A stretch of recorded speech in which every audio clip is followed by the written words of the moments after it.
În acest videoclip vom vorbi despre tensiunea arterială, care reprezintă presiunea exercitată de sânge asupra pereților, arterelor din organismul nostru și are două componente în funcție de fazele ciclice în care se află inima. Atunci când inima se contractă, tensiunea arterială atinge cele mai mari valori, datorită coloanei de sânge împins către artere, componenta numită sistolică, iar atunci când se relaxează, tensiunea va avea o valoare minimă denumită diastolică. Astfel, tensiunea se exprimă prin două valori diferite, dintre care prima este întotdeauna mai mare decât a doua. Bună tuturor! Bine ați venit și bine ați revenit pe canalul Fresh Day, locul unde problemele noastre comune de sănătate încercăm să le tratăm cât mai natural. Dacă ceea ce facem pe acest canal vă place, nu uitați de butonul like și abonare. Ne ajută să mergem mai departe. Tensiunea arterială se măsoară în milimetri coloană de mercur, astfel că un exemplu corect de exprimare ar fi 120/80 mm coloană de mercur. În exprimarea populară se transformă însă în 120/80 sau mai simplu 12/8. În funcție de valorile tensionale obținute în urma măsurătorilor, avem următoarele situații. Tensiunea arterială diferă în funcție de vârstă, greutate, înălțime și sexul pacientului. Exemplu, dacă luăm doi bărbați de aceeași vârstă, dar unul are 1,60 m și 65 de kg, iar celălalt 1,95 m și 105 kg, ambii sănătoși, nu o să aibă aceeași tensiune.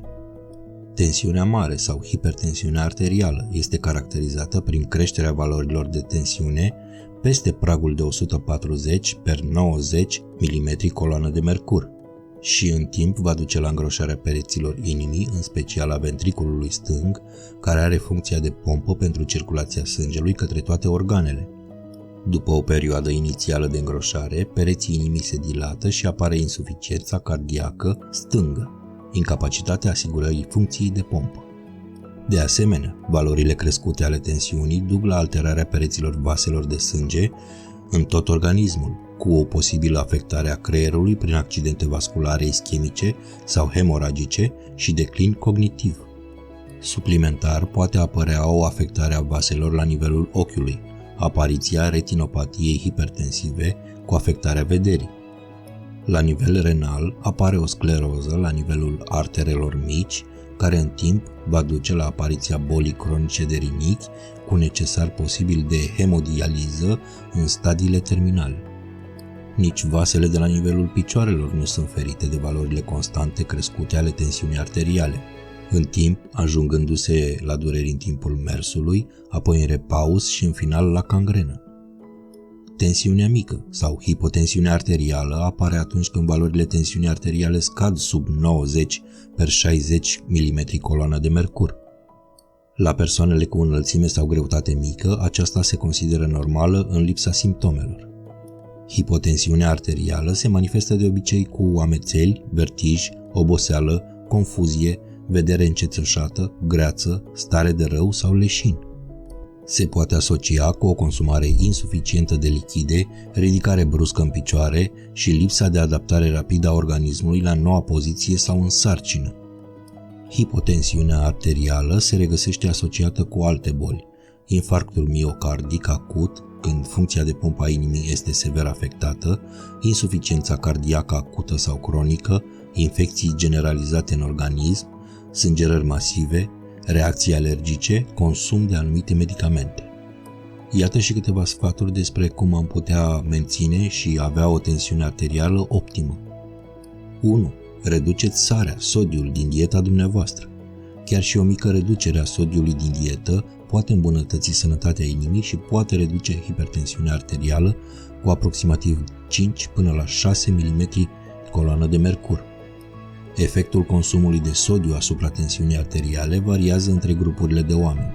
În general, limitați sodiul la 2300 de mg pe zi sau mai puțin. Cu toate acestea, un aport mai mic de sodiu de 1500 de mg pe zi sau mai puțin este ideal pentru majoritatea adulților. Ce putem face pentru a reduce sodiul din dietă? Citiți etichetele produselor alimentare, căutați versiuni cu conținut scăzut de sodiu ale alimentelor și băuturilor.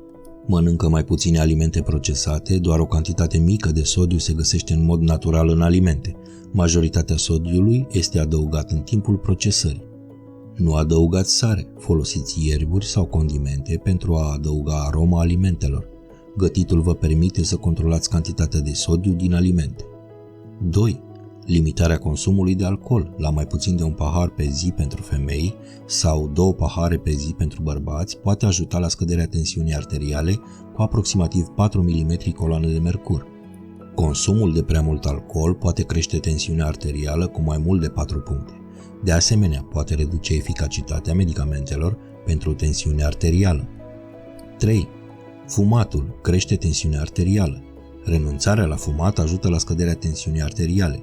De asemenea, poate reduce riscul de boli de inimă și poate îmbunătăți sănătatea generală, ceea ce poate duce la o viață mai lungă. 4. Consumați verdețuri cu frunze. Potasiul ajută rinichii să scape de mai mult sodiu prin urină. Acesta, la rândul său, îți scade tensiunea arterială. Verdețurile cu frunze verzi, care sunt bogate în potasiu, includ salată verde, varză, napi, spanac, frunze de sfeclă. Legumele conservate au adesea adăugat sodiu, dar legumele congelate conțin la fel de mulți nutrienți ca și legumele proaspete și sunt doar mai ușor de depozitat. De asemenea, puteți amesteca aceste legume cu banane și lapte de nuci pentru un suc verde sănătos și dulce. 5. Fructele de pădure, în special afinele, sunt bogate în compuși naturali numiți flavonoide. Un studiu a constatat că consumul acestor compuși ar putea preveni hipertensiunea arterială și poate ajuta la scăderea tensiunii. Afinele, zmeura, căpșunile sunt ușor de adăugat în dieta ta. Le puteți pune pe cereale sau granola dimineața sau puteți păstra fructele de pădure congelate la îndemână pentru un desert rapid și sănătos. 6. Sfecla roșie este bogată în oxid nitric, care poate ajuta la deschiderea vaselor de sânge și la scăderea tensiunii arteriale. Cercetătorii au descoperit de asemenea că nitrații din sucul de sfeclă roșie au scăzut tensiunea arterială la participanți la o cercetare de doar 24 de ore. Puteți face un suc de sfeclă roșie sau pur și simplu să o gătiți. Sfecla roșie este delicioasă atunci când este prăjită sau adăugată la cartofi prăjiți și tocăniți. O mai puteți tăia și coace sub formă de chipsuri. 7. Făina de ovăz este foarte bogată în fibre, săracă în grăsimi și săracă în sodiu, ajută la scăderea tensiunii arteriale. Consumul de fulgi de ovăz la micul dejun este o modalitate excelentă de a-ți alimenta ziua. Ovăzul înmuiat peste noapte este o opțiune de mic dejun. Pentru a le face, înmuiați o jumătate de cană de ovăz, o jumătate de cană de lapte de nuci într-un borcan.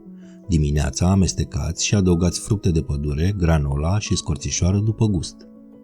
8. Bananele. Este mai bine să consumi alimente bogate în potasiu decât să iei suplimente. Tăiați o banană în cereale sau fulgi de ovăz pentru un adaos bogat de potasiu. De asemenea, puteți lua împreună cu un ou fiert la micul dejun ca o gustare rapidă. 9. Omega-3. Somon, macrou și păstrăv. Peștele este o sursă excelentă de proteine slabe. Peștii grași, precum macroul și somonul, sunt bogați în acizi grași omega-3, care pot scădea tensiunea arterială, reduce inflamația și trigliceridele. Pe lângă aceste surse de omega-3, păstrăvul conține vitamina D. Alimentele conțin rar vitamina D, iar această vitamină, asemănătoare hormonilor, are proprietăți care pot scădea tensiunea arterială. Un beneficiu al preparării peștelui este că este ușor de aromatizat și gătit. Pentru a-l încerca, puneți un filet de somon în hârtie de copt și asezonați cu ierburi, lămâie și ulei de măsline. Coaceți peștele într-un cuptor preîncălzit la 200 de grade Celsius timp de 12-15 minute. 10. Usturoi și ierburi. Un studiu recent al unei universități de prestigiu a afirmat că usturoiul poate ajuta la reducerea hipertensiunii arteriale prin creșterea cantității de oxid nitric din organism. Oxidul nitric ajută la promovarea vasodilatației sau lărgirea arterelor pentru a reduce tensiunea arterială. Folosirea ierburilor aromate și condimentelor în dieta zilnică vă poate ajuta de asemenea să reduceți consumul de sare. Exemple de ierburi și condimente pe care le puteți adăuga includ busuioc, scorțișoară, cimbru, rozmarin și multe altele. 11. Ciocolata neagră. Un studiu din 2015 a constatat că consumul de ciocolată neagră de minim 70% este asociat cu un risc mai scăzut de boli cardiovasculare. Studiul sugerează că până la 100 de grame pe zi de ciocolată neagră pot fi asociate cu un risc mai scăzut al tensiunii. Ciocolata neagră conține mai mult de 60% substanțe solide de cacao și are mai puțin zahăr decât ciocolata obișnuită. Puteți adăuga ciocolată neagră la iaurt sau puteți să o mâncați cu fructe cum ar fi căpșuni, afine sau zmeură la un desert sănătos.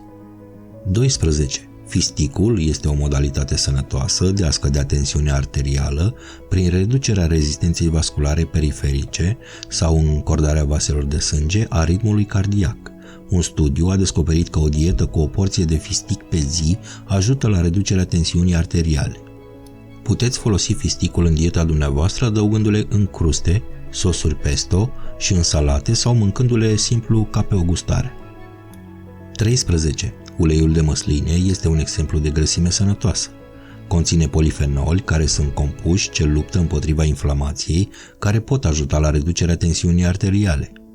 Uleiul de măsline vă poate ajuta să atingeți cele 2 până la 3 porții zilnice de grăsime ca parte a dietei. Este de asemenea o alternativă excelentă a uleiului de canola, untul sau sosurile comerciale pentru salată. Iar la numărul 14, rodiile sunt un fruct sănătos pe care îl poți savura crud sau ca suc. Un studiu a concluzionat că consumul unei căni de suc de rodie o dată pe zi, timp de 4 săptămâni, ajută la scăderea tensiunii arteriale. Sucul de rodie este foarte gustos cu un mic dejun. Asigurați-vă că verificați conținutul de zahăr din sucurile cumpărate din magazin, deoarece zahărurile adăugate pot anula beneficiile pentru sănătate. Sperăm ca acest material să vă fie de folos. Vă mulțumim pentru vizionare și așteptăm comentariile voastre despre ce teme ați mai dori să discutăm în următoarele videoclipuri. Până atunci vă las un alt videoclip interesant. Nu uitați de like și subscribe. Pe curând!